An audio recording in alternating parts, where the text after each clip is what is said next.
So the Empire and the Vampires square off against the Orcs and the Warriors of Chaos. So we've got a bit of everyone in this battle, except the Dwarves, of course. And I'm playing as the Empire, and I was playing as the Orcs originally, but this other guy chose the Orcs, and I don't like to be the same faction facing off against each other. It's just weird in my books, so I like to try and be different factions. So I went for the Empire this time. I didn't bring any demigryphs though, on purpose, but I'll go over my army in a second. But half the reason I wanted to show you this battle was because of these two guys. They were talking in the lobby before the game, and this guy, Andy, said to the other guy, because I guess he just checked out his army, and Andy said, "Haven't you played Total War before, man?" And then this other guy was like, "No, this is a strong build, man. I'm a vet." Now anyone who self-proclaims himself a veteran sounds like a tit straight away, but this is apparently a strong build for an Orc army. He's got 4 units of Night Goblins, Wolf Riders, no Boar Riders, Giants, some Savage Orcs, some Arrows, a bunch of Black Orcs, and of course Azag. And I had a feeling that this guy was going to be a douche by the fact that he said that. And of course the first thing he does is come out and cast Spirit Leech on an enemy general. Now I'm not sure why my ally had left his Vampire Lord in the middle of the canyon by himself. But 20 seconds into the fight and the cheese has already began. Not really surprising with the state of online at the moment. But the other enemy army is pretty well rounded. He's got Kolek, Gorbeast Chariot, Chosen, Warhounds, Forsaken, Chaos Knights. Doesn't have any halberds though, his one anti-large unit. So that's kind of questionable against vampires in the Empire. But my ally has managed to get his general away. He then decides to cast Soul Blight, which does literally nothing to him because he's not in combat. It reduces his stats, but he's not in combat, so it doesn't affect him at all. And he's being Spirit Leeched again. Somehow he doesn't die. I think it's because he had regeneration and that little bit of health. Because he's playing as I'm pretty sure he's Manfred. Why he didn't use Spirit Leech on Azag is beyond me. So I'm not setting a great tone for this battle, given the level of play that's so far gone on. But I thought these two were going to give us a good run for our money, because one's apparently a veteran and the other one, you know, he questioned the other guy on how his army was. So that suggests that he knows how he's playing, but we'll see. My army is a fairly balanced setup. Swords, great swords on the edges, halberds, a fair few spear units and such. I also bought Reiksguard, as I said, no demigryphs.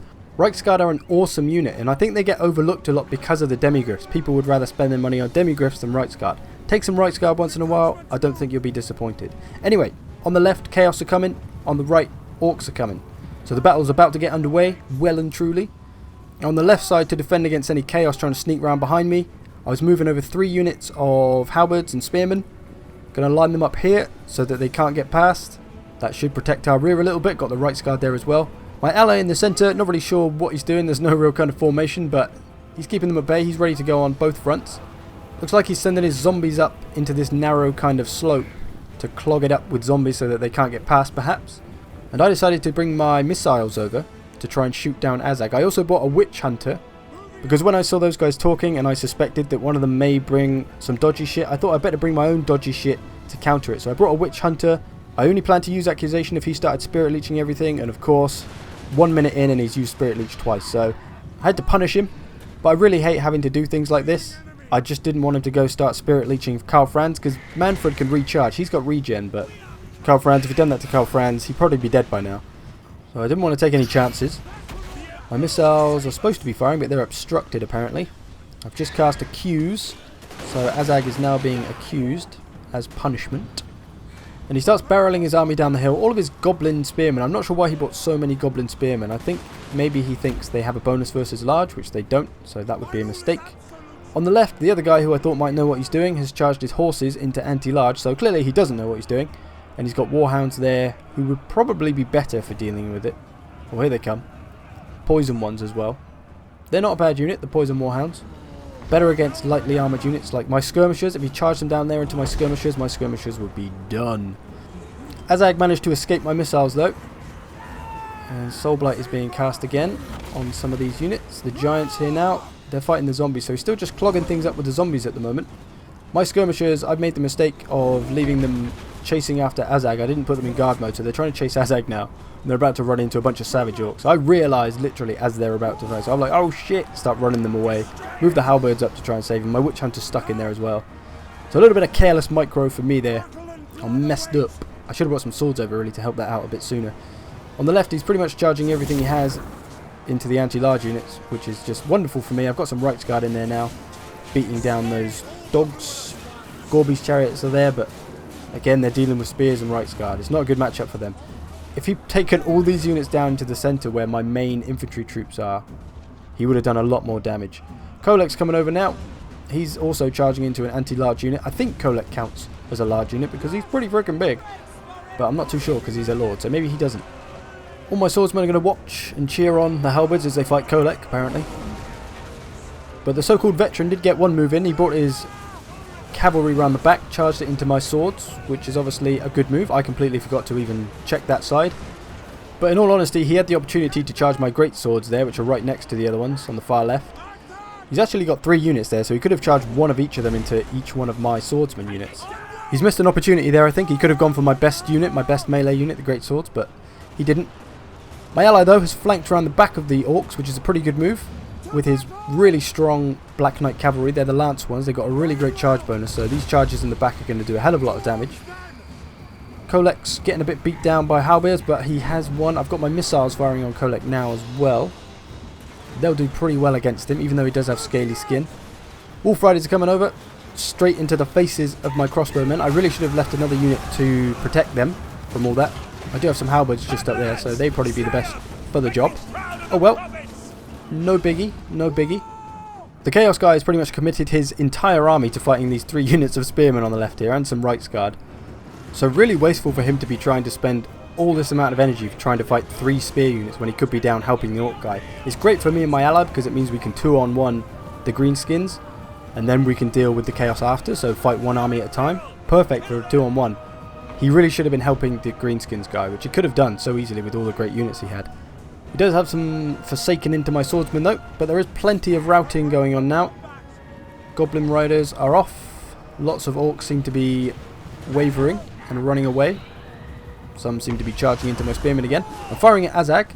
Nearly got him dead. He's starting to waver as well. If we can get him dead, we're pretty much sealing the deal. Karl Franz is in there doing some death. Well, not doing some death, but dealing some death, I should say.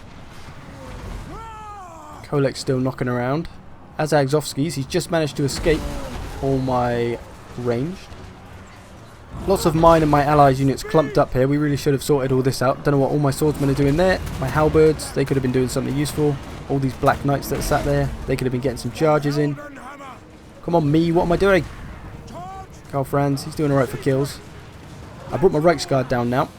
Pulled them away from all this Chaos stuff. The Chaos are still fighting my spears up here. My spear units are still holding strong. It's amazing what 3 spear units can do. With 2 halberds and 1 spear, technically. Chosen are coming down into my great swords. Kolek's coming back over. I'm starting to regroup. I'm trying to regroup all my forces now, so I'm moving over to where the rest of my forces are. Try and get everyone together. A couple of routed units around. Starting to break on the left side now, so my halberds and spears are finally broken, which isn't surprising. I'm surprised they lasted that long, actually. Kolek's smashing my swordsman in the back of the faces. Got to get everyone into him. Why not? Not the best for dealing with Kolek, but I'll get the missiles on him as well. Start popping him off.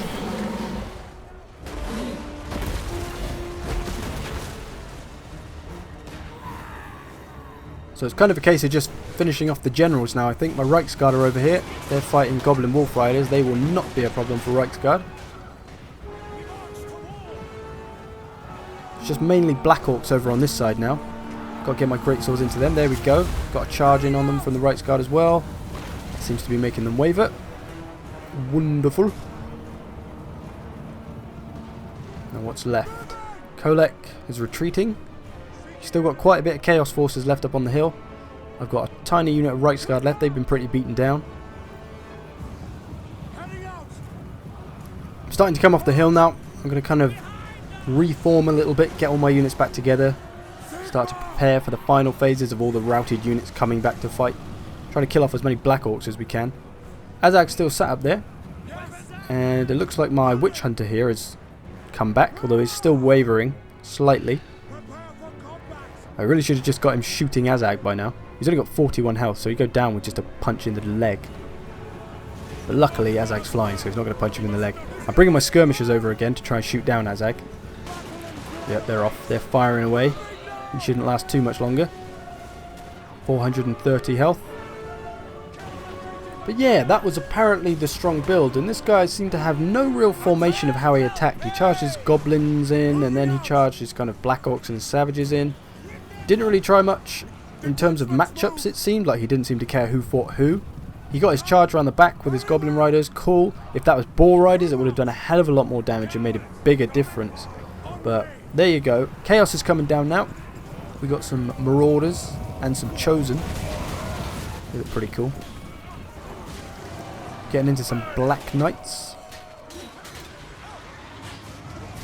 We actually get some pretty good teamwork here, me and my ally. We've got some Chosen over here, who are obviously a very tough unit. I was fighting them with my Swordsman, and then my ally brought in these Crypt Horrors up behind them, so we flanked them. Going to bash them in from both sides, getting them wavering. I'm starting to form up in a very loose formation of just protecting everything I can at the moment. And this side, I brought my Rights Guard around the back. It looks like I'm going to chase off those Marauders, then I bring them round for a sneaky charge on all the Chaos. They go flying. So that's helping out those Black Knights. Black Knights have just fallen though, which leaves my Rights Guard there to try and mop up the birdness. Looks like we've beaten down the Chosen though, which is awesome. Grave Guard are coming over now, so again my allies coming to assist, try and get rid of these Chosen and stuff. So we've all but won this battle. We're just tidying up the rest of the units. But some of the reasons I wanted to show this battle. Number one, I really like this map, Broken Leg Gully. Really awesome map, really tactical. Got the slopes and the hills on either side, really awesome.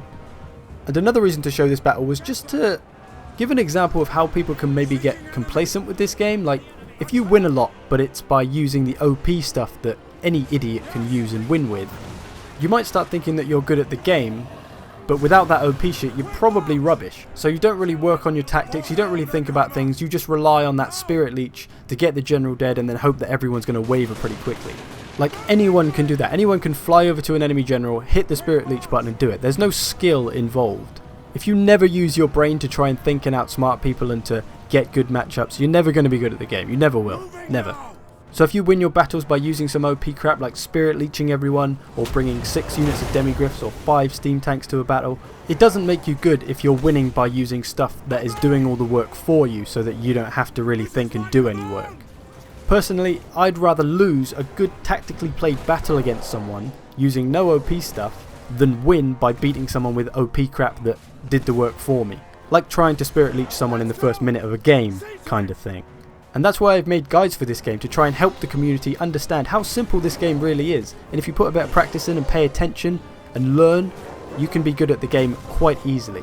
But anyway, that's just my personal opinion on things. I will stop ranting now, as Karl Franz is smashing the head in of a metal sorcerer on the Chaos Warriors side.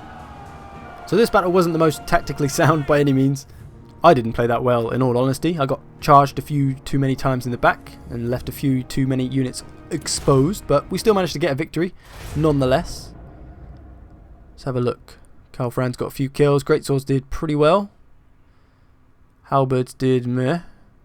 Reichsguard did really well. His Giant did well. Black Orcs of course did well. Everything else an average to poor performance.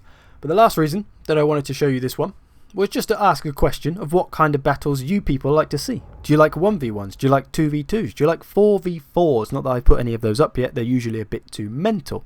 But let me know in the comments what kind of battles you like to see. Do you like to see me completely destroy other people? Do you like to see really close battles where you don't know who's going to win down to the last second? I want to show you battles where I lose, but to be honest, so far I haven't really had any great battles where I lose. It's usually to OP crap, which I'm not going to waste time showing you, or it's just a really messy battle and I haven't played very well. So it's not that exciting to watch in my opinion. But do you like those kind of battles? Do you like messy battles? Do you like tactical battles? Organised battles? And some of these battles are against players who aren't great at the game, I know, but sometimes that can be useful for me to try and teach you stuff so I can show you what people are doing well, what people are doing badly, what I'm doing well and badly. So it's a good teaching tool to play people who maybe are making mistakes just like you or I might. Let me know what kind of stuff you people like to watch, and I will endeavour to include it on this channel. Thanks for watching. I will see you perverts in the future.